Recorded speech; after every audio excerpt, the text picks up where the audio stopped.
So welcome, Claire. Thank You're you. the first one. We're going to start a new series Ooh. to spread some light on what yoga is all about. Yes, my pleasure. It's amazing. I think it's something that really people have to experience to feel the benefit of. So then you have your post-class Zen glow on. Yes. So I'm going to ask you 3 questions. Okay. The first one is, why yoga? Why do you practice yoga? I didn't start yoga because of this reason, but I came to this reason as I was understanding and feeling the benefits of yoga, what yoga does to me, and why it was the only exercise sort of that really stuck and I look forward to doing, and I have been consistent in for over 25 years. And the reason is because my nature, for me, because my nature is so active and my job is so active, and my whole life I've always been on the go. So this was the only thing that really gave me that inner sense of balance, and at the same time done my body and my mind such a lot of good. I'm sure other exercises have that type of benefit, but this was the initial reason that then I continued doing it. Of course, as you progress and as the years go by in your yoga practice, you move on as well, even in the breathing, the asanas, the pranayamas. So the breathing techniques then that you learn along the way are more than just the physical aspect of the well-being. Also, there are other areas that have affected me greatly, like the philosophy of yoga, even in terms of being of service to others, being kind, being respectful. So all these elements then start coming out of the knowledge that you're acquiring from your yoga. And finally, and I need to mention, this is meditation, which is becoming such an important element in today's world. And I think you don't need to practice or think it is too complicated.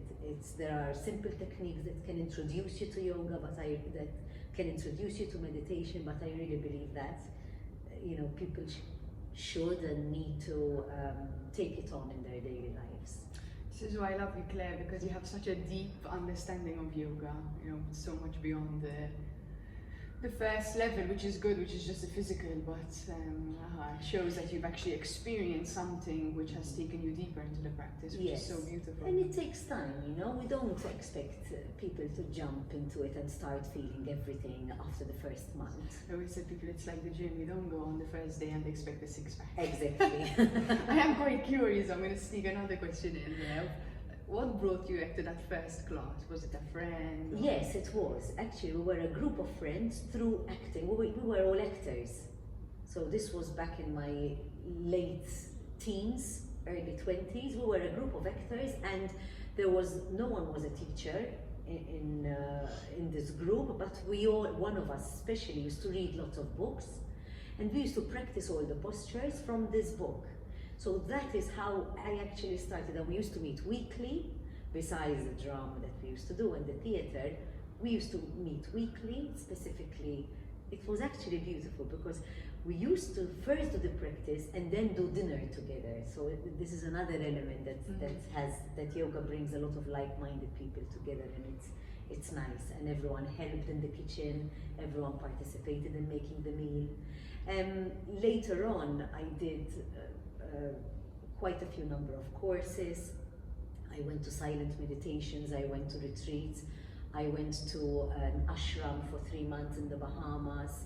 So I had the opportunity to experience being and living the life of a yogi through the different communities. I've been not only in the Caribbean, but even close in Europe. There are many ashrams and hubs that one can participate in. Amazing. You're lucky you had that amazing experience from a young age, because yoga wasn't that accessible. No, it wasn't. It's not like now. I'm saying 25 years ago. We didn't even. It wasn't a matter. I don't think we could go to classes or find a teacher 25 years ago. No. So it came to you. How nice. Yeah. So if you had, this is probably a really hard question, but if you had to choose one practice, and you could only do one for the rest of your life, I wouldn't be able to answer it, I think. No, it's very, very hard. However, for me, a really beneficial stretch that my body asks for daily, whether I'm doing a yoga session or not, is the downward facing dog. Okay. For me, that is, I love inversions. Actually, if I had to choose, I would choose the headstand. I could meditate in the headstand, it benefits me so much, but you can't just do it as you get out of bed. Let's put it that you need to warm up to it. But the downward facing dog you can, and it gives my spine an elongation that I really feel elongates me literally. It also brings a rush of blood onto my head, and it also gives me the energy. So again, you take it slowly because you're not just going to go down and up, but I think that is very beneficial for my body. But I would also say that if you had no chance to do anything or have never done yoga, just practicing the corpse pose, so lying flat on a hard surface, obviously with a mat, but not on the bed, it doesn't have the same effect. The mattress is too soft.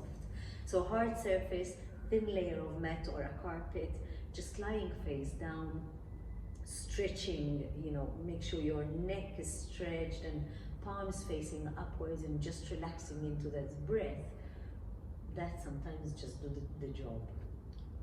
What an amazing suggestion, because no, it's true, it's something so I would have it's gone so like more simple. complicated, but It's so simple, and yet it really gives your breathing a lot of stability. It gives your mind rest, your body rest, and if you want to take it, I feel when I do it, like I even receive energy. it's like in that you're pose. charging your battery, Yes. which we need, because nowadays relaxation is this asana, Yeah. mobile asana. Yes.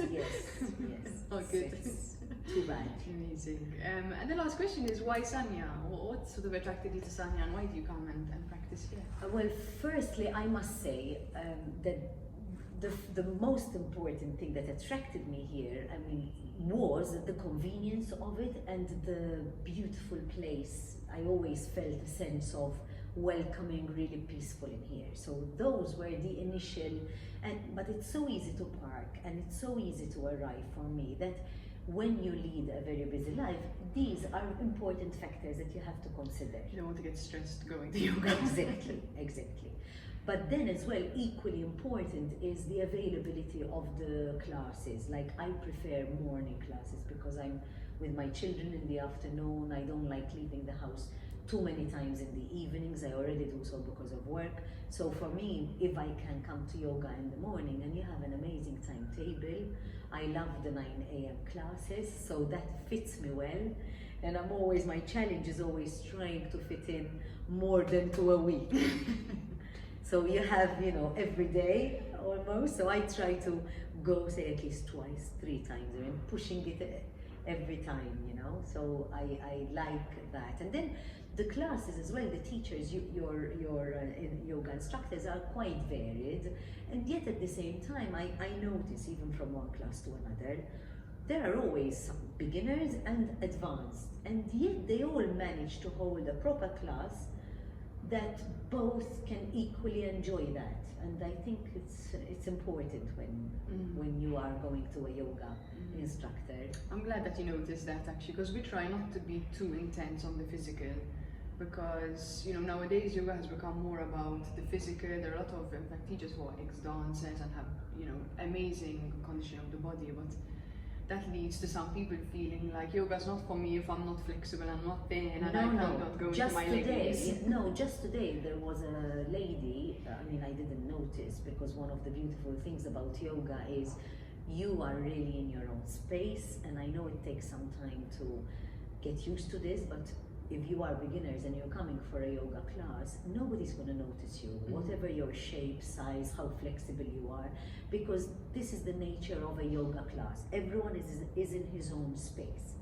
But at the very end, I heard the instructor say to one of them, well done for it being your first yoga class, you really done well.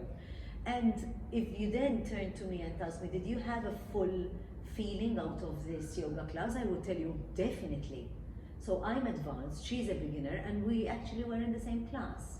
Beautiful. I'm happy to hear that, because I've always tried to bring this to our yoga classes at Sanya, that it's about the energy and the connection to the self. And in fact, actually, the more advanced you are as a student, the easier it is. As you said, just in corpse pose, you can have an amazing recharge. So.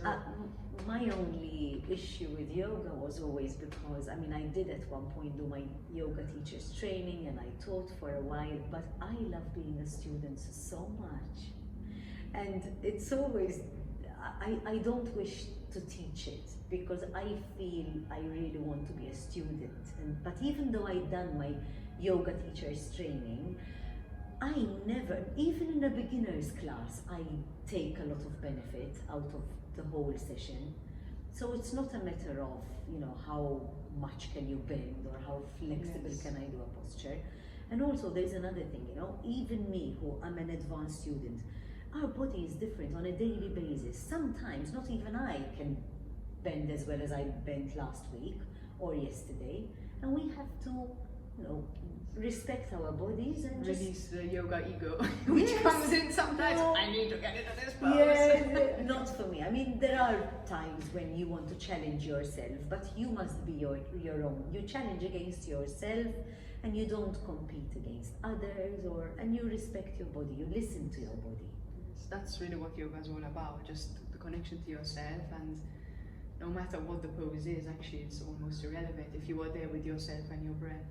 So I'm glad that you're getting that experience from the classes. Thank you. Claire, thank you. So nice to hear your yoga inspiration. You're welcome. And I really encourage people to test it out and allow it to grow within them because the benefits are it's become a necessity more than a luxury nowadays to keep I do yoga with my kids. For me, my kids now, I really enjoy seeing them grow up with knowing what yoga is and having experienced it. So there's yoga for kids, it's fun, we make, all the animal shapes and it's a different style, but and I notice even their attitude changes after we do 20 minutes of a fun yoga. I can imagine, what a lucky kids you have and have a yogi mama. But hey, there's a lot of stuff online as well that people can, find out. So I would say you need to take the initiative and then start making the first steps, and it's there. Thank you, Claire. Welcome. Thank you. Namaste.